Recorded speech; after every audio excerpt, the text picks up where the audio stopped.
Israel पर Iran के नए हमले, कई गाड़ियां तबाह हो गईं, मुतादिद मकामात पर आग भड़क उठी। इसराइली मीडिया ने गाड़ियों में लगी आग की तस्वीर जारी कर दी। तेल अवीव में अमरीकी काउंसिल जनरल की रिहाइशगाह के निशाना बनने की तस्दीक कर दी। घर के अंदरूनी हिस्से की तस्वीर जारी कर दी।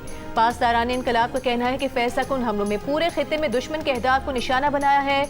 हमलों में नए जदीद तरीन मिसाइलों को इस्तेमाल किया गया। इसराइली मीडिया ने एतराफ़ किया है कि नए ईरानी मिसाइल बैक वक्त कई अहदाफ को निशाना बनाने की सलाहियत रखते हैं।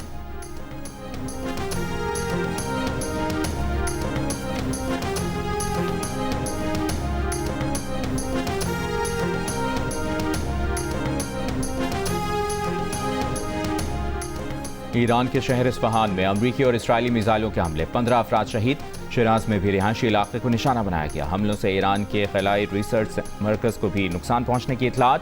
28 फरवरी से अब तक ईरान पर हमलों से शहदा की तादाद 1400 से तजावुज कर गई।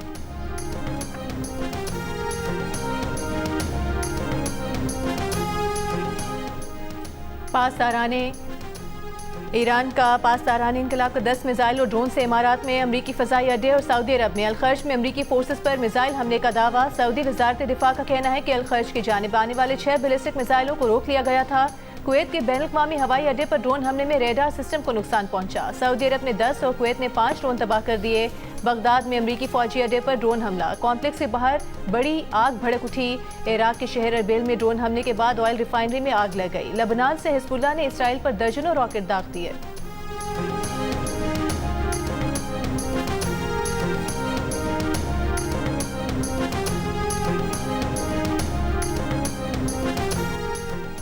ईरान के मिसाइल और ड्रोन हमलों के बाद इसराइल के दिफाई मिसाइलों की तादाद तेजी से कम होने लगी।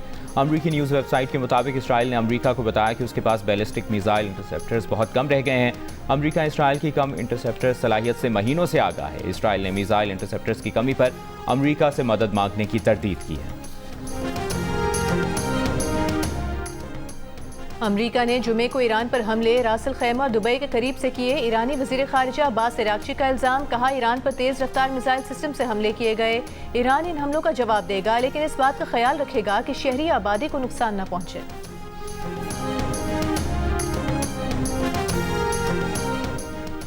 मुत्तहिदा अरब अमारात ने ईरान पर हमलों के लिए अपनी सरजमीन इस्तेमाल होने का इल्ज़ाम मुस्तरद कर दिया। कहा तेहरान की पॉलिसी कंफ्यूजन का शिकार है और इसमें जहानत नजर नहीं आती। अमाराती सदर के सिफारती मुशीर ने कहा कि अमारात को दिफा का हक हासिल है, मगर दलील और मंतक को तरजीह बनाया हुआ है। अमरीकी मीडिया का दावा है कि खारिज जजीरे पर खाम तेल के 55 स्टोरेज टैंक्स मुकम्मल महफूज हैं।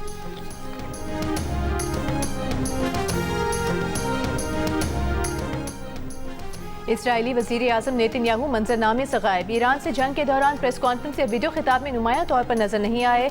बंकर में मुंतकिल होने या हलाकत तक की गैर मुसद्दिका खबरें गर्दिश करने लगीं। सोशल मीडिया पर कयास आराइयों का बाजार गर्म हो गया। इसराइली वज़ीर आज़म के दफ्तर ने ईरानी हमलों में नेतन्याहू की हलाकत की तरदीद कर दी। ईरानी पासदारान इनकलाब ने इसराइली वज़ीर आज़म को ढूंढ कर कत्ल करने की धमकी दे दी।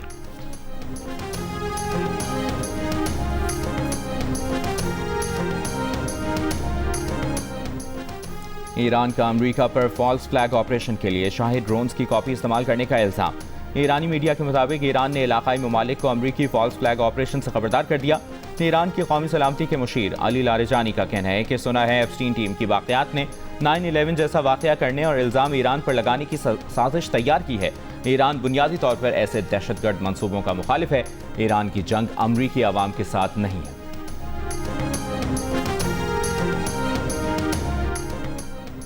पाकिस्तान और सऊदी अरब इलाकाई कशीदगी के हल और इसे मुस्लिम ममालिक के दरमियान तसादुम में तब्दील होने से रोकने के लिए कोशिशें कर रहे हैं। Editor investigation the news Ansar Abbasi की रिपोर्ट के मुताबिक जद्दा में वज़ीर आज़म शहबाज शरीफ और सऊदी वली अहद मोहम्मद बिन सलमान की मुलाकात में इत्तेफाक किया गया कि खित्ते की मौजूदा सूरत हाल फौरी सिफारती कोशिशों की मतकाजी है, ताकि कशीदगी में इजाफा रोका जा सके और तनाज़ात को महाज आराई की बजाय मुज़ाकरात के जरिए हल किया जाए। पाकिस्तानी क़यादत ने यह भी जोर दिया कि इस्लाम के मुक़द्दस तरीन मकामात के मुहाफ़िज़ की हैसियत से सऊदी अरब की खुसूसी अहमियत है और उनकी हिफाजत पाकिस्तान और उसकी फ़ौज के लिए इज्जत और जिम्मेदारी का मामला है।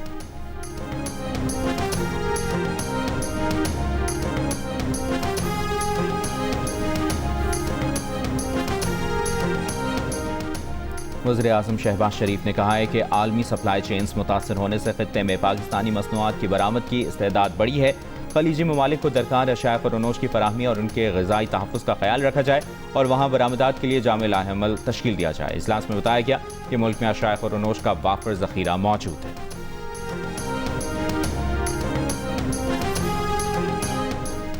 मुल्क में पेट्रोलियम मसनूआत के ज़खायर इत्मीनान बख्श सतह पर हैं। रोजनामा जंग के नुमाइंदे मेहताब हैदर की रिपोर्ट के मुताबिक किल्लत से बचने के लिए हुकूमत ने खलीजी खिते से ईंधन के मुतबादिल फराहमी के इंतजाम कर लिए हैं। वज़ीर ख़जाना मोहम्मद औरंगज़ेब के ज़ेर सदारत इजलास में पेट्रोलियम ज़खायर, दरामदी इंतजाम और सप्लाई चेन का तफसीली जायजा लिया गया। हुकाम के मुताबिक खलीजी ममालिक से मज़ीद कार्गो भी रास्ते में है ताकि कौमी ज़खायर को मज़ीद मजबूत बनाया जा सके।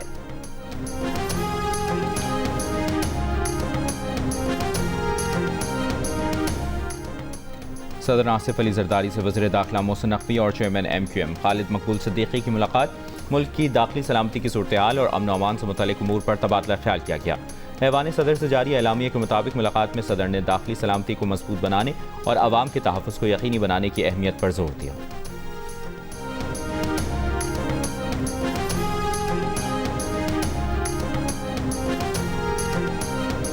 सिंध के नए गवर्नर निहाल हाशमी का वज़ीर आज़म यूथ प्रोग्राम सिंध लाने का ऐलान। प्रेस कॉन्फ्रेंस में कहा कि नवाज शरीफ ने तलबा के लिए जो इकदाम किए वो यहाँ भी नजर आएंगे।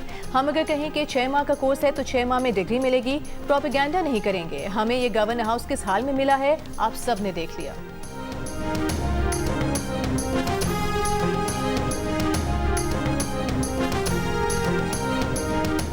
तर्जुमान शरीफ फैमिली ने जुनेद सफदर के वियाना जाने को झूठ करार दे दिया। कहा वो अपनी अहलिया के हमरा रायविंड में अपने घर पर हैं।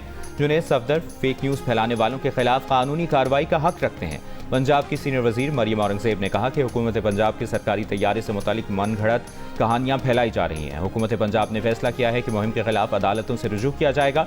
मुहिम में शामिल हर फर्द और प्लेटफॉर्म के खिलाफ हद तक इज्जत कानून 2024 के तहत कार्रवाई होगी। पंजाब की वज़ीर इत्तलात असमा बुखारी ने कहा कि पहले मरियम नवाज की बैरून मुल्क रवानगी से मुतालिक झूठ फैलाया गया, अब उनकी फैमिली से मुतालिक मन घड़त खबरें बनाई जा रही हैं।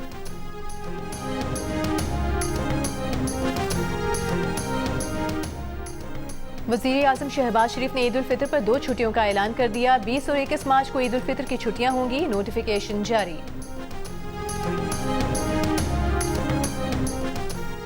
नशरियाती इदारों को अवामी मफाद में काम करना चाहिए वरना वो अपने लाइसेंस खो सकते हैं।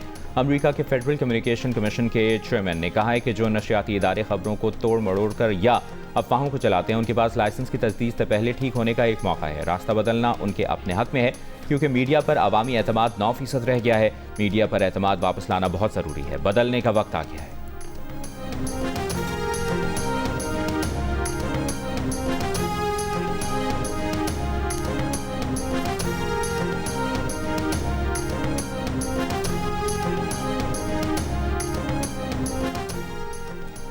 चैंपियंस ट्रॉफी के फातेह पाकिस्तान के साबिक कप्तान सरफराज अहमद ने इंटरनेशनल क्रिकेट को खैर बात कह दिया। विकेट कीपर बैटर ने 54 टेस्ट, 117 वनडे और 61 T20 में पाकिस्तान की नुमाइंदगी की।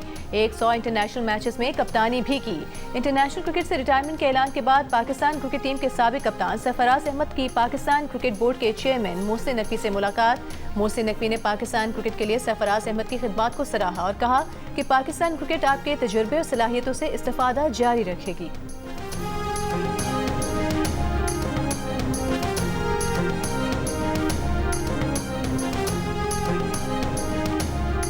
कराची में 2 रोज़ा राका वॉलीबॉल टूर्नामेंट। राका वॉलीबॉल टूर्नामेंट में 40 से ज़ायद टीमों ने शिरकत की जिसमें हर उम्र के मर्द और ख़वातीन खिलाड़ी शामिल थे। इवेंट में शरीक प्लेयर्स का कहना था कि उन्होंने टूर्नामेंट खूब एंजॉय किया। कराची में रमज़ान सिर्फ क्रिकेट तक महदूद नहीं बल्कि यहाँ दीगर स्पोर्ट्स में भी ज़बरदस्त मुकाबले होते हैं।